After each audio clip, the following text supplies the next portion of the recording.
नमस्कार साथियों, एवरग्रीन पाठशाला के YouTube चैनल पर आप सभी का स्वागत है। उम्मीद करता हूं आप सभी स्वस्थ होंगे। दीपावली आपने अच्छे से मना ली होगी। अब हम वापस से अपनी स्टडी कंटिन्यू करेंगे। आज हमारा टॉपिक है भारत के भौतिक प्रदेश। हम नया टॉपिक शुरू कर रहे हैं, इंडियन ज्योग्राफी। इससे पहले जो हमारा पहला टॉपिक रहा है भारत का सामान्य परिचय, उसकी 5 क्लासेज हुई थी और वो पांचों क्लासेज आपको एवरग्रीन पाठशाला का जो यूट्यूब चैनल है उस पर भारत के भूगोल के नाम से प्लेलिस्ट बनाई हुई है, उसमें मिल जाएंगे। भारत के जो भौतिक प्रदेश वाला टॉपिक है, इससे एक क्वेश्चन डेफिनेटली हर पेपर में पूछा जाता है जहां पर इंडियन ज्योग्राफी से सवाल आते हैं। इंपॉर्टेंट टॉपिक है, चलिए इस पर हम बात शुरू करते हैं। सबसे पहले तो हम ये भौतिक प्रदेश जो लिखा हुआ है इस शब्द को समझने की कोशिश करते हैं। इसकी डेफिनेशन मैं आपको बताता हूं कि भौतिक प्रदेश की डेफिनेशन क्या है, उससे आप चीजों को अच्छे से समझ पाएंगे। सबसे पहले तो आप लिखिए भौतिक प्रदेश की डेफिनेशन, लिख लीजिए, साथ साथ लिखोगे वैसे ही आपको समझ में आ जाएगी। किसी स्थान विशेष की, किसी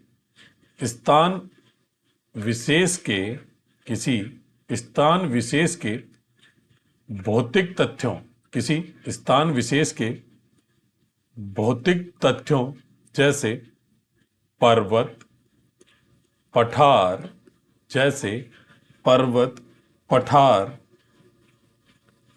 मैदान, मरुस्थल, मरुस्थल आदि का व्यवस्थित या क्रमबद्ध अध्ययन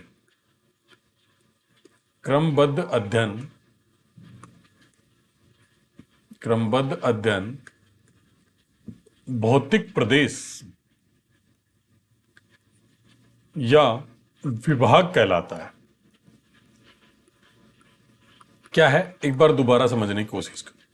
किसी स्थान विशेष के जो भौतिक तथ्य हैं, जिन्हें हम पर्वत देखते हैं, पहाड़ देखते हैं, मैदान देखते हैं, मरुस्थल देखते हैं, उनका व्यवस्थित और क्रमबद्ध अध्ययन। मतलब व्यवस्थित और क्रमबद्ध का मतलब क्या होता है कि जैसे हम पर्वत पढ़ रहे हैं तो उसमें हम मैदानों की चर्चा नहीं करेंगे, केवल पर्वतों के बारे में पूरा डिस्कशन करेंगे, पर्वतों का पूरा जो वर्णन है वो करेंगे, पर्वतों के बारे में सारी जानकारियां प्राप्त करेंगे। उसे कहते हैं क्रमबद्ध अध्ययन।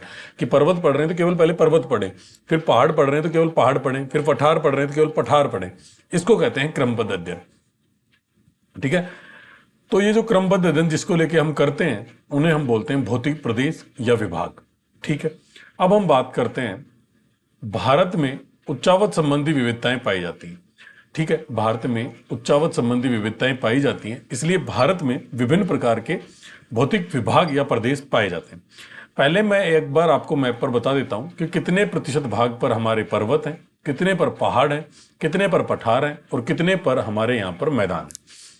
यदि हम पहाड़ों की बात करें तो मैं ऐसे ही बना रहा हूं आपको केवल समझाने की दृष्टिकोण से।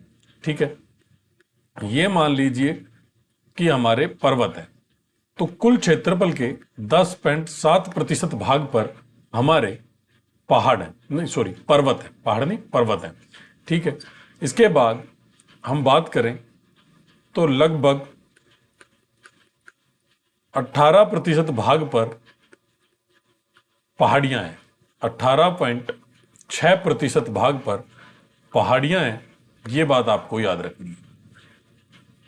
ठीक है, भौगोलिक संरचना में विविधता पाई जाती है उच्चावत संबंधी, और उनमें से 10.7% भाग पर हमारे पर्वत पाए जाते हैं, 18.6% भाग पर पहाड़ियां पाई जाती हैं।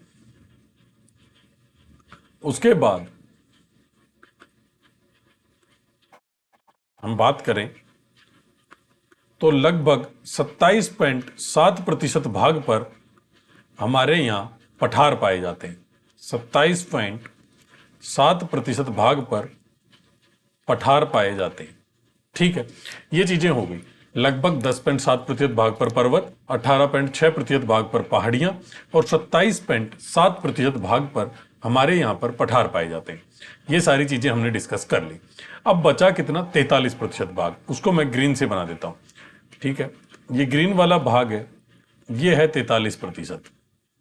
ठीक है, इस भाग में हमारे मैदान पाए जाते हैं। ठीक है, 43% भाग पर मैदानों का विस्तार है। ठीक है, आप इसको नोट कर लें। मैप अगर आप बनाना चाहें तो बुक में बना सकते हैं, अपनी नोटबुक में, नहीं तो आप साइड में नोट कर लें। यहां लिखना शुरू करें। भारत में भौगोलिक संरचनाओं में विविधता पाई जाती है। भारत में भौगोलिक संरचनाओं या भू आकृतिक संरचनाओं में विविधता पाई जाती है। भू आकृतिक संरचनाओं में विविधता पाई जाती है। ठीक है, समझ में आया? भारत में भौगोलिक संरचनाओं में विविधता पाई जाती है, जिसमें को छोड़ो, कुल क्षेत्रफल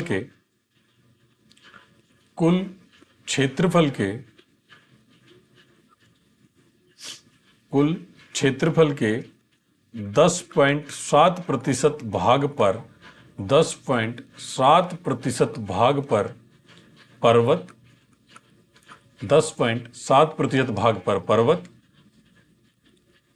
18.6% भाग पर पहाड़ियां, 18.6% भाग पर पहाड़ियां, 18.6% भाग पर पहाड़ियां, 27.7% भाग पर 27.7% भाग पर पठार, 27.7% भाग पर पठार तथा 43% भाग पर मैदान पाए जाते हैं। 43% भाग पर मैदान पाए जाते हैं। ठीक है, ये चीजें आप समझ में आ गई कि 10.7% भाग पर तो हमारे यहां पर्वत पाए जाएंगे, 18.6% भाग पर हमारे पहाड़ियां पाई जाती हैं और 27.7% भाग पर पठार है और बचे हुए जो 43% है उस पर मैदानों का विस्तार पाया जाता है। यह हो गया हमारा कुल मोटा मोटा जो भौगोलिक संरचनाओं में विविधता पाई जाती है उसके बारे में। अब हमने देखा है कि भारत, यहां पर आप देखिए, भारत में जो है ना वो कितने भौतिक प्रदेश पाए जाते हैं, उच्चावच परिस्थितियां पाई जाती हैं। उच्चावच परिस्थितियों को ध्यान में रखते हुए भारत को कुछ भौतिक प्रदेशों में बांटा जाता है। हमने ये भी देख लिया, पर्वत भी पाए जाते हैं, मैदान भी पाए जाते हैं, पठार भी पाए जाते हैं, पहाड़ियां भी पाई जाती हैं। लेकिन जो उनका डिवाइडेशन किया गया है वो किस प्रकार किया गया है, अब हम उस पर चर्चा करेंगे। ठीक है, तो सबसे पहले हम देखें किस आधार पर विभाजन किया गया है। तो भौगोलिक परिस्थितियां, उच्चावच परिस्थितियों को ध्यान में रखते हुए भू आकृतिक संरचनाओं या भौतिक प्रदेशों का विभाजन किया गया है। किसको ध्यान में रखते हुए? उच्चावच परिस्थितियों। अब एक एक चीज आप ध्यान रखेंगे। ठीक है, मैं बना रहा हूं, आप भी मैप अगर है तो वैसे बना लीजिए। सबसे पहले आप लीजिए रेड पेन। ये मैंने रेड पेन ले लिया ना, ये लगभग इस क्षेत्र को आप ध्यान रखना। इस क्षेत्र में हमारा, जिस पेन से मैं यहां बना रहा हूं ना, उसी पेन से मैं नाम लिखूंगा। ये बात मैं भूल भी जाऊं तो आप याद रखना ना। ये पहला भौतिक प्रदेश है भारत का। ठीक है, इसका नाम क्या है ये हमें देखना है। सबसे पहले आप साइड में लिखिए, मेरे साथ साथ जो मैं बोल रहा हूं उसको नोटबुक में नोट कर लीजिए। सबसे पहले लिखना शुरू करें, उच्चावच परिस्थितियों, उच्चावच परिस्थितियों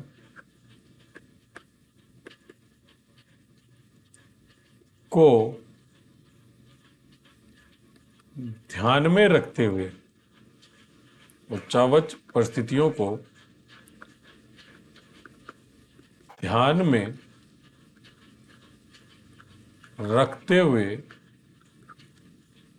भारत को, उच्चावच परिस्थितियों को ध्यान में रखते हुए भारत को निम्न भौतिक प्रदेशों में बांटा जा सकता है, बांटा जा सकता है। ऐसे कैसे आप लिख लें सीधी सीधी लाइन को। ठीक है,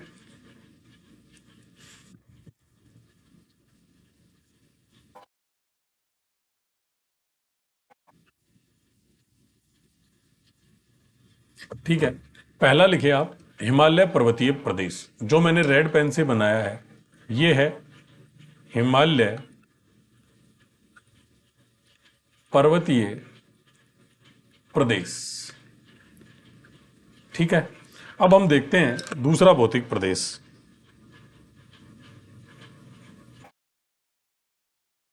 दूसरे भौतिक प्रदेश की बात करें तो आप ले आइए ब्लू पेन। अब आप यहां वाला एरिया देखिए,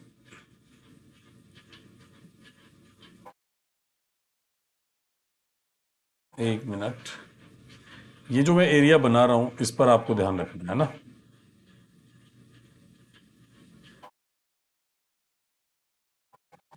ठीक है, इस एरिया को मैंने ब्लू पेन से ड्रॉ कर दिया।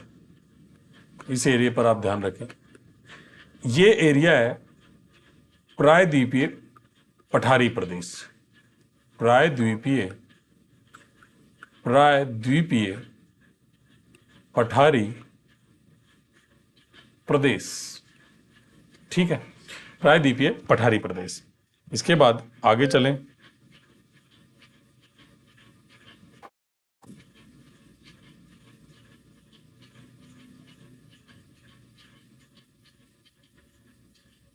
आगे देखें तो ग्रीन पेन से मैं एक क्षेत्र बना रहा हूं, ये वाला है ना। इस क्षेत्र पे आप ध्यान रखना।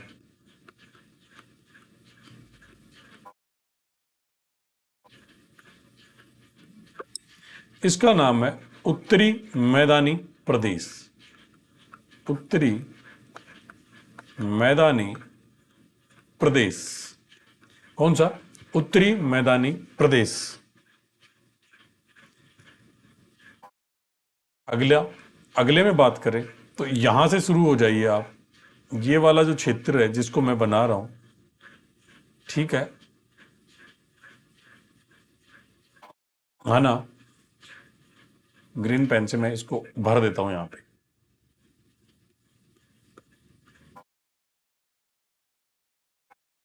ये मैंने इसको ग्रीन पेन से भर दिया। ये है उत्तरी मैदानी प्रदेश, ग्रीन वाला। अब ब्लैक वाले को देखिए आप, ये जो ब्लैक वाला है ना,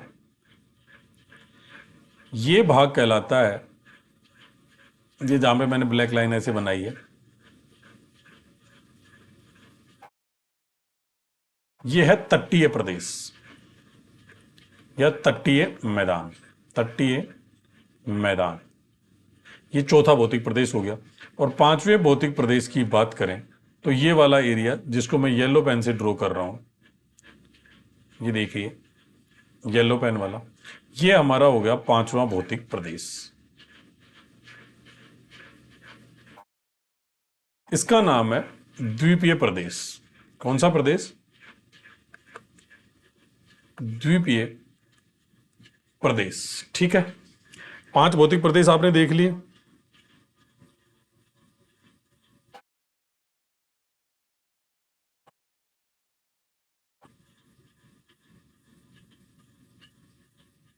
है ना, 5 भौतिक प्रदेश हो गए ना। उच्चावच परिस्थितियों को ध्यान में रखते हुए भारत को निम्न भौतिक प्रदेशों में बांटा जा सकता है। पहला हिमालय पर्वतीय प्रदेश, दूसरा प्रायद्वीपीय पठारी प्रदेश, तीसरा उत्तरी मैदानी प्रदेश, चौथा तटीय मैदान और पांचवा था द्वीपीय प्रदेश। अब कुछ किताबों में आपको 6 भौतिक प्रदेश मिलेंगे। उसमें जो छठा भौतिक प्रदेश है ना, उस छठे भौतिक प्रदेश को नाम दिया गया है भारतीय मरुस्थल। भारतीय मरुस्थल। इस भारतीय मरुस्थल को हम उत्तरी मैदानी प्रदेश में पढ़ लेते हैं, इसलिए वहीं कवर हो जाता है। कुछ किताबों में 4 भौतिक प्रदेश बताए गए हैं। 4 कैसे बताएंगे? भारतीय मरुस्थल को तो उन्होंने उत्तरी मैदानी प्रदेश में शामिल कर लिया, और तटीय मैदान और द्वीपीय प्रदेश को वो एक ही भौतिक प्रदेश मानते हैं, इसलिए वहां पर 4 भौतिक प्रदेश बताए गए। ये बात आपको याद रखनी है। ठीक है, सारी चीजें क्लियर हो गई। उच्चावच परिस्थितियों को ध्यान में रखते हुए भारत को निम्न भौतिक प्रदेशों में बांटा जा सकता है: हिमालय पर्वतीय प्रदेश, प्रायद्वीपीय पठारी प्रदेश, उत्तरी मैदानी प्रदेश, तटीय मैदान और द्वीपीय प्रदेश। ठीक है, एक मिनट।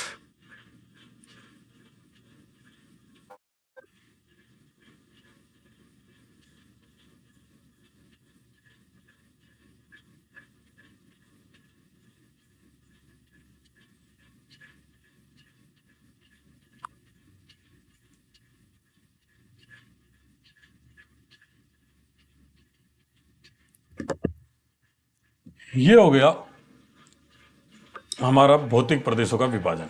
ठीक है, अब हम बात करेंगे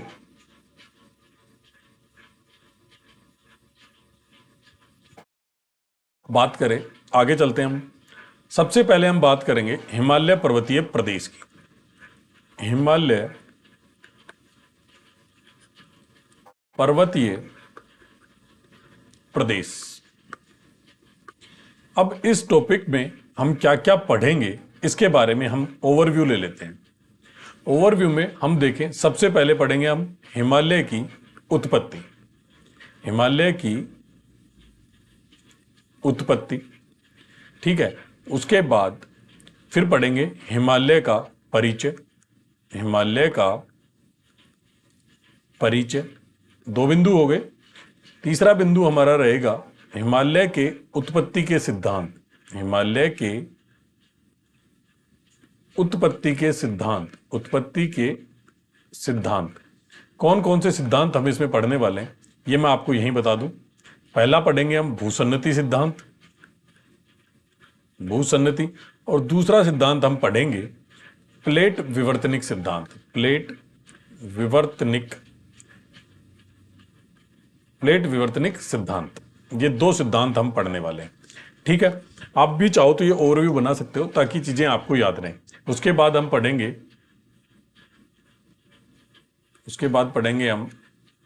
हिमालय का भौगोलिक विभाजन। हिमालय का भौगोलिक विभाजन। हिमालय का भौगोलिक विभाजन। इस विभाजन में 3 विभाजन है। पहला पढ़ेंगे हम ट्रांस हिमालय, फिर पढ़ेंगे मुख्य हिमालय। मुख्य हिमालय के बाद लास्ट में हम देखेंगे पूर्वांचल हिमालय। कौन कौन से हिमालय? ट्रांस हिमालय, मुख्य हिमालय और पूर्वांचल हिमालय। उसके बाद अगला बिंदु हमारा रहेगा हिमालय का प्रादेशिक विभाजन। हिमालय का प्रादेशिक विभाजन। हिमालय का प्रादेशिक विभाजन जो है उसमें हम पढ़ेंगे कुमाऊं हिमालय, कश्मीर हिमालय, असम हिमालय और नेपाल हिमालय। सिडनी बुराड़ मोदी के द्वारा ये प्रादेशिक विभाजन हिमालय का दिया गया था। इसके बाद हम देखेंगे अगला बिंदु हिमालय की हिमरेखा। हिमालय की हिमरेखा, इसके बारे में हम डिस्कशन करेंगे। हिमालय की हिमरेखा के बाद हिमालय की जैव विविधता। हिमालय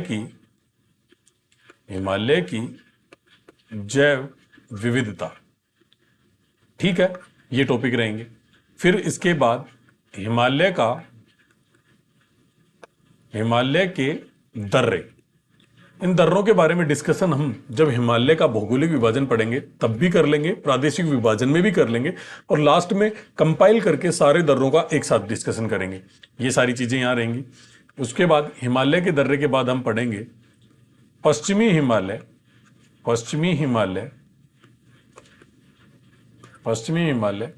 व पूर्वी हिमालय में अंतर। पश्चिमी हिमालय व पूर्वी हिमालय में अंतर पढ़ेंगे और लास्ट में देखेंगे हम हिमालय का महत्व, इंपॉर्टेंस ऑफ हिमालय। हिमालय का महत्व या हिमालय का इंपॉर्टेंस, ठीक है, ये चीज हम डिस्कस करेंगे। ये सारी चीजें हम पढ़ने वाले हैं हिमालय पर्वतीय प्रदेश में। अब हम शुरू करते हैं हिमालय की उत्पत्ति। पहला बिंदु है हमारा हिमालय की उत्पत्ति। जब मैंने पहला टॉपिक पढ़ाया था भारत का सामान्य परिचय, उसका जो पहला बिंदु था भारत का ऐतिहासिक स्वरूप, उसमें मैंने आपको बताया था कि कार्बोनिफेरस युग से पूर्व पृथ्वी के सभी महाद्वीपीय भाग एक ही जगह एकत्रित थे या एक ही जगह आपस में जुड़े हुए थे। उसका नाम था पेंजिया। ये पेंजिया था जिससे सभी महाद्वीपों का निर्माण हुआ है। इस महाद्वीप से इसमें भूगर्भिक हलचलें हुई कार्बोनिफेरस युग में, और जब भूगर्भिक हलचलें होती हैं तो उत्तरी साइड में बनता है हमारा अंगारा लैंड और दक्षिणी साइड में बनता है गोंडवाना लैंड, ठीक है, और इन दोनों के मध्य में बनता है टेथिस सागर। यहां पे निर्माण होता है टैथिस सागर का, ये हमने पढ़ लिया है। ठीक है, मैंने ये भी बताया था कि टैथिस सागर एक भूसन्नति है। भूसन्नति क्या होते हैं? कम गहरे, सकड़े, लंबे और कमजोर तली वाले जो सागर होते हैं उन्हें भूसन्नति कहते हैं। ठीक है, फिर मैंने आपको बताया था कि अंगारा लैंड और गोंडवाना लैंड से नदियां निकल रही थी। ये नदियां अपने साथ कुछ अवसाद लेके आई और उन सेडिमेंट्स का जमाव इन्होंने टैथिस सागर वाली भूसन्नति में किया। और मैंने अभी बताया कि भूसन्नतियों की तलियां कमजोर होती हैं। जब इनका जमाव टैथिस सागर में होता गया तो टैथिस सागर की तली नीचे की तरफ धंसने लगी और फिर उन अवसादों में वलन हुआ और उन वलन से बना हिमालय पर्वत। इन अवसादों का जब वलन हुआ, इन अवसादों के वलन से निर्माण होता है हिमालय पर्वतीय प्रदेश का या महान हिमालय पर्वत का। यह बनता है हिमालय। तो हिमालय की उत्पत्ति किससे हुई है? हिमालय की जो उत्पत्ति है ना, वो टैथिस सागर से हुई है। ये बात आपको याद रखनी है। ठीक है, यही बात इस बिंदु में याद रखनी है। हिमालय की उत्पत्ति में, हिमालय की उत्पत्ति टैथिस सागर से हुई है।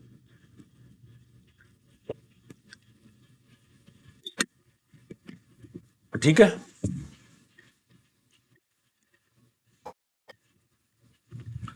लिखना प्रारंभ कीजिए। ये सारी चीजें मिटा लो, ये आपके काम की नहीं है। ये मैंने सारी ऑलरेडी पहले टॉपिक में डिस्कस कर ली है और वहां लिखवा भी दिया है। ठीक है, यहां पे आप लिखो हिमालय, हिमालय की उत्पत्ति, हिमालय की उत्पत्ति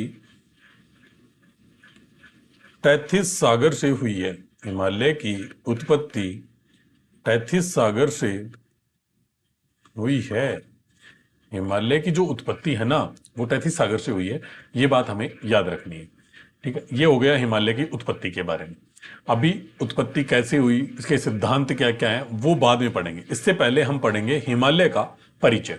कि हिमालय के परिचय में जब हम बात करते हैं तो सबसे पहले हेडिंग डाल लीजिए आप, हिमालय का परिचय। हिमालय के परिचय को देखने से पहले मैं आपको बता दूं कि हिमालय का विस्तार कहां से लेकर कहां तक है। ये मैंने रेड पेन ले लिया। यहां से हिमालय का विस्तार है इस प्रकार में मुड़ा हुआ और यहां तक इसका विस्तार आएगा। ठीक है, ये विस्तार है हिमालय का।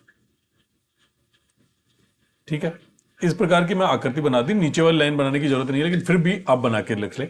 ये हिमालय का विस्तार आप मान के चले कि ये हिमालय पर्वतीय प्रदेश है जिसका विस्तार है। अब इसका विस्तार कहां से लेकर कहां तक है, पहले तो वो देखना है। अगर हम स्थान की बात करें तो यहां जो स्थान है वो है J&K, जिसे हम जम्मू कश्मीर बोलते हैं। पश्चिम में जम्मू कश्मीर से इसका विस्तार प्रारंभ होता है और जब हम पूर्व में जाएंगे तो अरुणाचल प्रदेश तक इसका विस्तार है। यहां मैंने लिख दिया AP। पश्चिम में जम्मू कश्मीर से लेकर पूर्व में अरुणाचल प्रदेश तक हिमालय पर्वत का विस्तार है, जो लगभग 2400 किलोमीटर में। अगर इस दूरी की बात करें, ये दूरी मैंने नीचे लिख दी 2400 किलोमीटर। ये दूरी है 2400 किलोमीटर। ठीक है, क्षेत्रफल की जब हम बात करते हैं तो हिमालय का जो क्षेत्रफल है ना, हिमालय, पूरे हिमालय का क्षेत्रफल अगर देख के चले तो पूरे हिमालय का क्षेत्रफल है 10 लाख वर्ग किलोमीटर। कितना है? पूरे हिमालय का जो क्षेत्रफल है वो है 10 lakh kilometre, 10 lakh kilometre square इसका एरिया है। ठीक है, लेकिन हम देखें भारत में, तो भारत में तो ये वाला ही एरिया आ रहा है ना। ये देखो, ये वाला एरिया भारत में, सारा एरिया भारत में नहीं है। ये वाले एरिया की बात करें, भारत वाले एरिया की, तो ये लगभग 50% है। 50% का अर्थ क्या होता है? 50% का अर्थ होता है, 50% का अर्थ है लगभग 5 लाख वर्ग किलोमीटर का जो विस्तार है वो भारत में है हिमालय का। ठीक है, ये बात आपको याद रखनी है। अब हिमालय की जो चौड़ाई है ना, वो दोनों तरफ सही समान नहीं है। पूर्व में हिमालय सकड़ा है और पश्चिम में हिमालय चौड़ा है। अर्थात पश्चिम की अपेक्षा या पश्चिम से तुलना करके देखें तो पूर्व का जो हिमालय है वो सकड़ा है या कम चौड़ा है। पूर्व की अपेक्षा पश्चिम का हिमालय अधिक चौड़ा है। तो इसकी जो चौड़ाई हम लेते हैं ना, वो कुल चौड़ाई लेते हैं अपन, यहां मैं लिख देता हूं 240। राउंड फिगर लो तो आप ले लो 250। ठीक है, 240 से लेकर 400 किलोमीटर तक की चौड़ाई पाई जाती है हिमालय की। ये मैं यहां पे लिख देता हूं 240 से लेकर 400 किलोमीटर। हिमालय की चौड़ाई होती है 240 से लेकर 400 किलोमीटर के बीच। ये बात आपको याद रखनी है, ठीक है। पूर्व की अपेक्षा पश्चिम में अधिक चौड़ाई है और पूर्व की चौड़ाई कम होती है, ये बात आपको याद रखनी है, ठीक है। हिमालय का जो विस्तार है ना, वो यहां से शुरू होता है। ब्लैक पेन लेता हूं मैं। ये जो विस्तार है ना, वो यहां से शुरू होता है और ये है 74 डिग्री पूर्वी देशांतर, और यहां खत्म होता है। ये जो विस्तार है ना, ये है 96 डिग्री पूर्वी देशांतर, ठीक है। तो टोटल कितने देशांतर रेखाओं में इसका विस्तार है? तो अगर इसकी संख्या हम निकालना चाहें तो 96 में जब हम 74 निकालेंगे तो यह आता है 22 देशांतर रेखाओं में हिमालय का विस्तार है, ठीक है। कितनी देशांतर रेखाओं में? 22 देशांतर रेखाओं में विस्तार है, ठीक है। एक एक पॉइंट को ध्यान से समझो। अगर ऊंचाई की बात करें तो इसकी जो औसत ऊंचाई है ना, ऊंचाई को मैं बना देता हूं, ग्रीन पेन नहीं लिया ना, हाँ ग्रीन पेन ले लेते। ये ऊंचाई की बात करें तो इसकी औसत ऊंचाई 6000 मीटर है, 6000 मीटर। ये इसकी ऊंचाई की बात हो गई। हिमालय का सामान्य परिचय में हमने क्या क्या देखा? हमने देखा हिमालय का विस्तार कहां से लेकर कहां तक है, वो मैंने बता दिया। जम्मू कश्मीर से लेकर अरुणाचल प्रदेश के मध्य 2400 किलोमीटर में हिमालय का विस्तार है। देशांतर रेखाओं के हिसाब से देखें तो 74 डिग्री पूर्वी देशांतर से 96 डिग्री पूर्वी देशांतर के मध्य, अर्थात 22 देशांतर रेखाओं में। अगर हम इसकी चौड़ाई की बात करें तो 240 किलोमीटर से लेकर 400 किलोमीटर तक की चौड़ाई पाई जाती है। औसत ऊंचाई 6000 मीटर पाई जाती है। और ये हिमालय है ना, ये अरुणाचल प्रदेश में भी मोड़ खा रहा है, और अरुणाचल प्रदेश में मोड़ खा रहा है इस साइड में पूर्व में, और जम्मू कश्मीर में भी मोड़ खा रहा है। तो दोनों साइड में मोड़ खाते हुए है, जो हेयर पिन की आकृति में, इसलिए इसके जो मोड़ है वो हेयर पिन कहलाते हैं, ठीक है।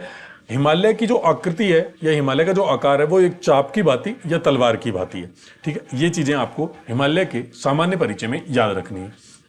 एक एक बिंदु इंपॉर्टेंट है और अभी सब हम नोट डाउन कर लेते हैं। नोट डाउन करने से चीजें हमें अच्छे से याद हो जाएंगी, ठीक है। चलिए शुरू करते हैं हिमालय का सामान्य परिचय। हिमालय का सामान्य परिचय। हिमालय का सामान्य परिचय। पहला बिंदु लिखिए, हिमालय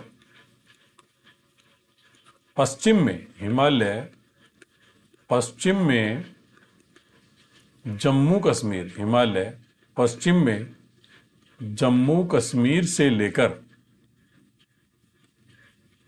हिमालय पश्चिम में जम्मू कश्मीर से लेकर पूर्व में अरुणाचल प्रदेश, पूर्व में अरुणाचल प्रदेश तक 2400 किलोमीटर में, 2400 किलोमीटर में फैला हुआ है, में फैला हुआ है। हिमालय पश्चिम में जम्मू कश्मीर से लेकर पूर्व में अरुणाचल प्रदेश तक 2400 किलोमीटर में फैला हुआ है। यह हमारा पहला बिंदु था। हिमालय के सामान्य परिचय की बात कर रहे हैं हम। अब हमारा दूसरा बिंदु है। दूसरे बिंदु की बात करें तो दूसरा बिंदु आता है हिमालय का विस्तार। हिमालय